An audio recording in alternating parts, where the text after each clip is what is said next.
तो hello friends, स्वागत है आपका मेरे YouTube channel CAD CAM expert में। तो आज की वीडियो में हम सीखेंगे किस तरह से हम मास्टर कैम में जो सरफेस होती है उसमें अगर कोई कैविटी या कोई पॉकेट है उसको हम किस तरह से कट करते हैं और उसका प्रोग्राम बनाते हैं, वो हम सीखेंगे। तो यहाँ पे मैंने एक प्रोडक्ट लिया हुआ जो कि सरफेस में है।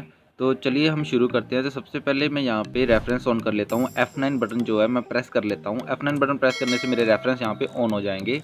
तो इसके बाद आपने सीधा ही मशीन टाइप में चले जाना है। तो यहाँ पे मिलिंग पे क्लिक करना है और डिफ़ॉल्ट पे क्लिक करके अपनी जो मशीन है उसे यहाँ पे ऐड कर लेना है। तो ये देखिए हमारी जो मशीन है यहाँ पे आ चुकी है। तो यहाँ पे आपने प्रॉपर्टीज़ पे क्लिक करना है और स्टॉक सेटअप पे क्लिक करके इसका जो स्टॉक है वो सेट कर लेना है। तो जैसे ही आप स्टॉक सेटअप पे क्लिक करोगे आपने यहाँ पे बाउंड्री बॉक्स के बटन पे क्लिक कर लेना है। तो जैसे ही आप क्लिक करोगे आपको यहाँ पे टिक के बटन पे क्लिक करना होगा।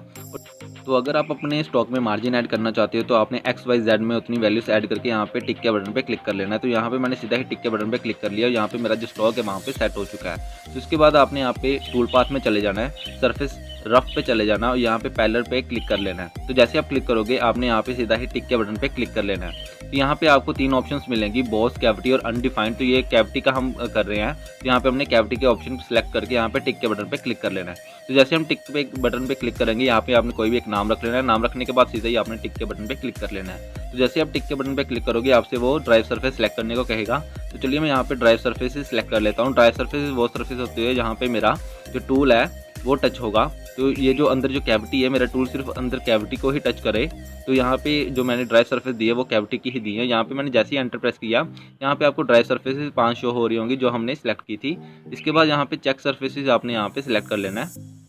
तो चेक में आपने वो सरफेसेस सेलेक्ट करनी होती है जो टूल अवॉइडिंग सरफेसेस होती हैं, जहाँ पे आप टूल टच नहीं करवाना चाहते। तो वो सरफेसेस यहाँ पे मैं सिलेक्ट कर लेता हूँ। तो यहाँ पे मैंने ये जो सरफेसेस सिलेक्ट की है ये टूल अवॉइडिंग सरफेसेस है। तो यहाँ पे मैं टूल अपना टच नहीं करवाना चाहता इसलिए मैंने ये सिलेक्ट कर लिया है। सिलेक्ट करने के बाद आपने फिर से एंटर प्रेस करना है। यहाँ पे आपको कंटेनमेंट की ऑप्शन मिलेगी। तो कंटेनमेंट में मैं यहाँ पे ये जो कंटूर है, जो पॉकेट का जो कंटूर है वो मैं यहाँ पे सिलेक्ट कर लूँगा। तो यहाँ पे मैंने चेन सिलेक्शन करके यहाँ पे जो कंटूर है वो मैंने यहाँ पे सिलेक्ट कर लिया है। सिलेक्ट करने के बाद आपने सीधा यहाँ पे टिक के बटन पे क्लिक कर लेना है। तो जैसे ही आप यहाँ पे टिक के बटन पे क्लिक करोगे आपने यहाँ पे अप्रॉक्सीमेट स्टार्टिंग पॉइंट के ऑप्शन में कोई भी एक यहाँ पे पॉइंट दे देना जहाँ से आप अपना प्रोग्राम स्टार्ट करना चाहते हो। तो यहाँ पे मैंने सेंटर पॉइंट दे दिया है जहाँ से मेरा प्रोग्राम स्टार्ट होगा और यहाँ पे टिक के बटन पे क्लिक कर लिया है। तो जैसे मैं यहाँ पे टिक के बटन पे क्लिक करूँगा आपके सामने कुछ इस तरह से डायलॉग बॉक्स आ जाएगा। तो यहाँ पे आपने राइट क्लिक कर लेना है, क्रिएट न्यू टूल के बटन पे क्लिक कर लेना है। तो यहाँ पे आपको काफ़ी सारे टूल्स की ऑप्शन मिल जाएगी। तो यहाँ पे मैंने जो टूल लिया है वो है एंड मिल। तो जैसे मैं यहाँ पे एंड मिल के ऑप्शन पे क्लिक करूँगा यहाँ पे मैंने जो टूल के पैरामीटर्स है वो यहाँ पे फिल कर लेने हैं। तो यहाँ पे जो मैंने डायमीटर रखा है वो यहाँ पे 2 mm का डायमीटर रखा है। इसी तरह आपने फ्लूइड लेंथ, शोल्डर और ओवरऑल लेंथ फिल करके यहाँ पे टिक के बटन पे क्लिक कर लेना है। तो जैसे आप यहाँ पे क्लिक करोगे आपका जो टूल है वो यहाँ पे ऐड हो जाएगा। तो इसके बाद आपने नेक्स्ट स्टेप में आ जाना जो कि सरफेस पैरामीटर्स का होता है। तो यहाँ पे आपको कुछ भी छेड़ना नहीं होता। तो यहाँ पे जो चीज़ चेंज करनी है वो है stock to leave on wall या ड्राइव सरफेसेस।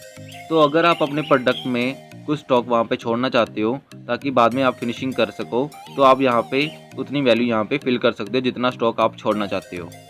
तो इसके बाद आपने यहाँ पे नेक्स्ट स्टेप में आ जाना जो कि ये रफ पैरेलल पैरामीटर्स का। तो यहाँ पे आपने मैक्सिमम स्टेप ओवर फिल कर लेना है। जितना टूल का सेंटर से नेक्स्ट जो स्टेप होगा उसके बीच का जो सेंटर होगा टूल का, उन दोनों के बीच का जो डिस्टेंस होता है उसे हम मैक्सिमम स्टेप ओवर कहते हैं। तो यहाँ पे मैंने जो मैक्सिमम स्टेप ओवर है उसे 1.5 mm फिल किया है। इसी तरह आपने मैक्सिमम स्टेप डाउन फिल करना है जो कि डेप्थ ऑफ कट होता है। तो यहाँ पे जो मैंने मैक्सिमम स्टेप डाउन है वो यहाँ पे 1.5 mm रख लिया है। इसके बाद आपने कटिंग मेथड में जो जिगजैग है या वन वे है वो आपने सेलेक्ट कर लेना है। इनमें से कोई भी आप सेलेक्ट कर सकते हो। इसके बाद आपने यहाँ पे कट ऑफ डेप्थ में आ जाना है। यहाँ पे एब्सोल्यूट पे क्लिक कर लेना है और यहाँ पे आपने मैक्सिमम डेप्थ में ओवरऑल कटिंग डेप्थ फिल करनी होती है जितनी आपकी कटिंग होनी है।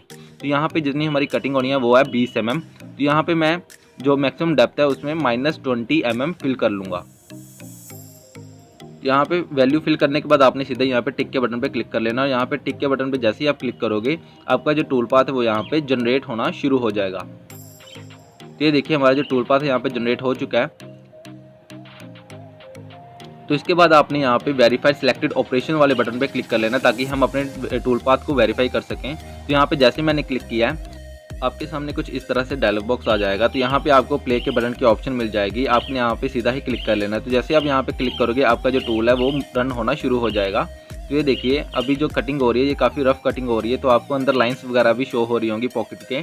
तो ये जो लाइंस है वो हम बाद में इसे फिनिशिंग में ख़त्म कर लेंगे। तो यहाँ पे आपको फास्ट एंड स्लो का बटन भी दिया गया है। तो इस तरह से आप इसे फास्ट एंड स्लो में देख सकते हो।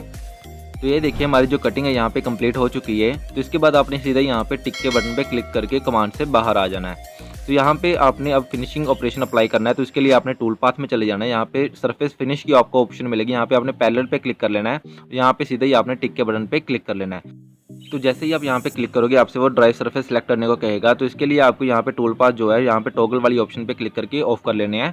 तो यहाँ पे आपने जो ड्राइव सरफेसेज है उसी तरह से सिलेक्ट कर लेने हैं। तो चलिए मैं जल्दी से यहाँ पे ड्राइव सरफेसेज को सिलेक्ट कर लेता हूँ। सिलेक्ट करने के बाद आपने सीधा ही एंटर प्रेस कर देना है। एंटर प्रेस करने के बाद आपने जो यहाँ पे चेक सरफेसेज है वो यहाँ पे सिलेक्ट कर लेनी है। तो चेक सरफेसेज भी आपने उसी तरह से सिलेक्ट करनी है जैसे हमने रफिंग में सिलेक्ट की थी। तो यहाँ पे मैं जल्दी से जो चेक सरफेसेज है वो यहाँ पे सिलेक्ट कर लेता हूँ। सिलेक्ट करने के बाद सीधे ही आपने एंटर प्रेस कर लेना है।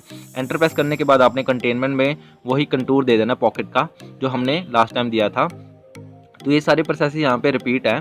तो यहाँ पे मैंने चेन सिलेक्शन करके यहाँ पे पॉकेट का जो कंटूर है वो यहाँ पे सिलेक्ट कर लिया और सीधा यहाँ पे टिक के बटन पे क्लिक कर लिया है। इसके बाद आपने यहाँ पे अप्रॉक्सीमेट स्टार्टिंग पॉइंट में कोई भी एक स्टार्टिंग पॉइंट दे देना है। तो यहाँ पे मैंने स्टार्टिंग पॉइंट इसे ये जो सेंटर पॉइंट है ये दे दिया है। तो इसके बाद आपने सीधा यहाँ पे टिक के बटन पे क्लिक कर लेना है और यहाँ पे आपको इस तरह से डायलॉग बॉक्स दिख जाएगा। तो यहाँ पे आपने अब जो टूल का डायमीटर है वो यहाँ पे फिल करना है। क्रिएट न्यू टूल पे मैंने क्लिक कर लिया। इसके बाद एंड मिल सेलेक्ट किया है।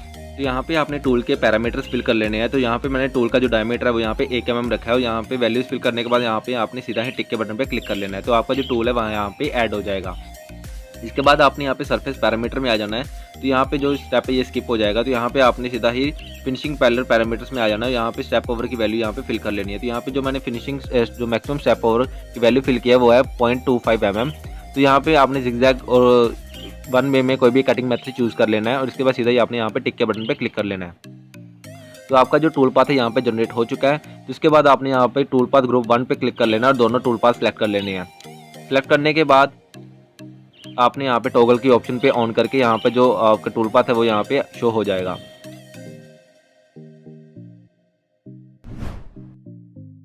इसके बाद आपने यहाँ पे वेरीफाइड सिलेक्टेड ऑपरेशन वाले बटन पे क्लिक कर लेना है।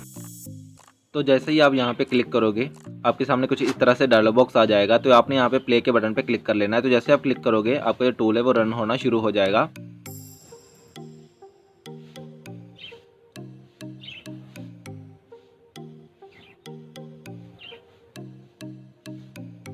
तो ये देखिए अब काफ़ी फिनिशिंग यहाँ पे हमारे प्रोडक्ट को मिल चुकी है। तो अब हमने सीधा यहाँ पे टिक के बटन पे क्लिक करके कमांड से बाहर आ जाना है। तो इसके बाद हमने यहाँ से अब प्रोग्राम एक्सट्रैक्ट करना है। तो प्रोग्राम एक्सट्रैक्ट करने के लिए आपने यहाँ पे G1 के बटन पे क्लिक कर लेना है जो कि है पोस्ट सिलेक्टेड ऑपरेशंस का। तो यहाँ पे आपने सीधा ही टिक के बटन पे क्लिक कर लेना है। तो जैसे ही आप यहाँ पे टिक के बटन पे क्लिक करोगे वो आपसे प्रोग्राम डेस्टिनेशन सेव करने के लिए पूछेगा। तो यहाँ पे मैंने डेस्कटॉप पे इसे सेव करना है। यहाँ पे कोई भी एक नाम रख लेना है। नाम रखने के बाद आपने सीधा यहाँ पे टिक के बटन पे क्लिक कर लेना है। तो जैसे ही आप यहाँ पे टिक के बटन पे क्लिक करोगे आपका जो प्रोग्राम है वो सेव होना शुरू हो जाएगा। तो ये देखिए हमारा जो प्रोग्राम है यहाँ पे खुल के सामने आ चुका है। तो यहाँ पे आप अपने प्रोग्राम को एडिट भी कर सकते हो। तो यहाँ पे मैं आपको टोटल नंबर ऑफ लाइंस दिखा देता हूँ जो इस प्रोग्राम में जनरेट हुई हैं। तो यहाँ पे 1374 जो लाइंस है यहाँ पे जनरेट हुई हैं। तो यहाँ से आप अपने प्रोग्राम को इस तरह से सिलेक्ट भी कर सकते हो। सिलेक्ट करने के बाद आपने यहाँ पे राइट क्लिक कर लेना और यहाँ पे आपको कॉपी के बटन की ऑप्शन मिलेगी। तो आप यहाँ से कॉपी भी कर सकते हो। तो ये थी हमारी आज की वीडियो। तो आपको ये वीडियो कैसी लगी मुझे नीचे कमेंट करके जरूर बताएं और वीडियो को लाइक और सब्सक्राइब करना ना भूलिएगा। धन्यवाद।